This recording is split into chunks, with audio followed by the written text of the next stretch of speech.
Today we are going to talk about solid geometry. Now I assume by this time you have already gone through the plane geometry, which involved circles, triangles, quadrilaterals, and now we're going to talk about solid geometry. Now in case you haven't done the plane geometry, you may want to go through those videos and lessons because a lot of those concepts would be needed here. So with that, let's get started. So the first thing what we would discuss about solid geometry is some of the basic concepts. Now to begin with, what is a solid geometry?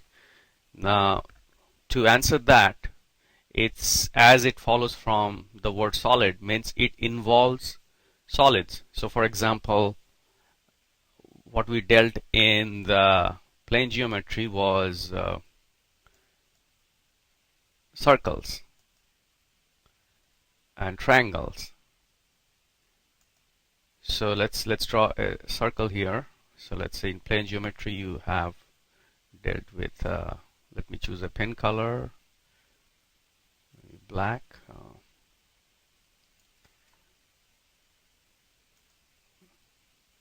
Let me choose maybe red. Okay, let me choose black pen color for this lesson. So let's say, coming back to the geometry, let's say in plane geometry we have discussed circles. That's not exactly circle. Let me try a better one.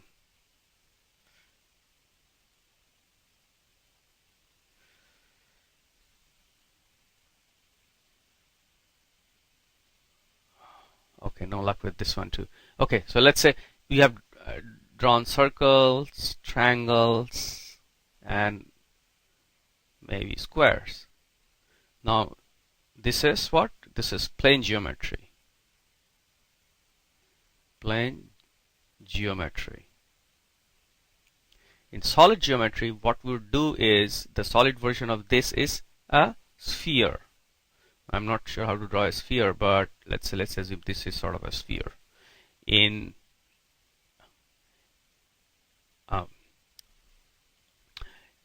for a triangle equivalent of or the solid geometry equivalent of a triangle is a something like a prism or pyramid. So let's say, this is the base of the pyramid, and something like this. For a square or rectangle equivalent would be something like a rectangular solid, which is like this.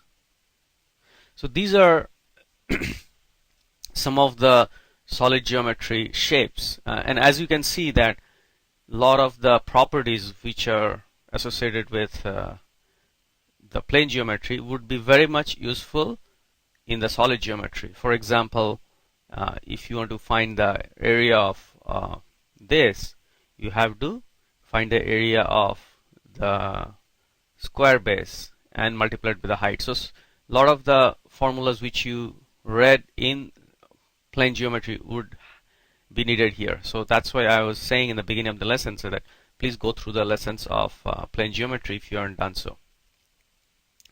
So with that, let's get started. And in terms of solid geometry, what we'll be talking mostly about the similar things like area, volume, surface area, things in solid geometry. Now one extra thing is present in solid geometry is the volume, which was not present in plane geometry. In plane geometry we talked about area, length. In solid geometry, along with that, we will also talk about volumes, because solid geometry, each of these shapes has a volume. So you can think these were mostly two-dimensional and these were three-dimensional shapes. So three-dimensional meaning it has an extra dimension, so that would give rise to being able to calculate the volume for it. So with that, let's start doing our first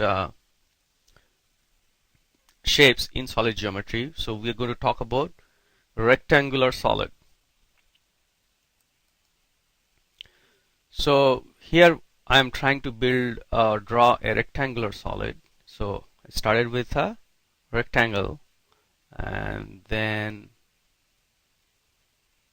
building a rectangular solid. So here is our rectangular solid. So now let's put some names here. So let's say A, B, C, D, E, F. And then here we have another side. So let's put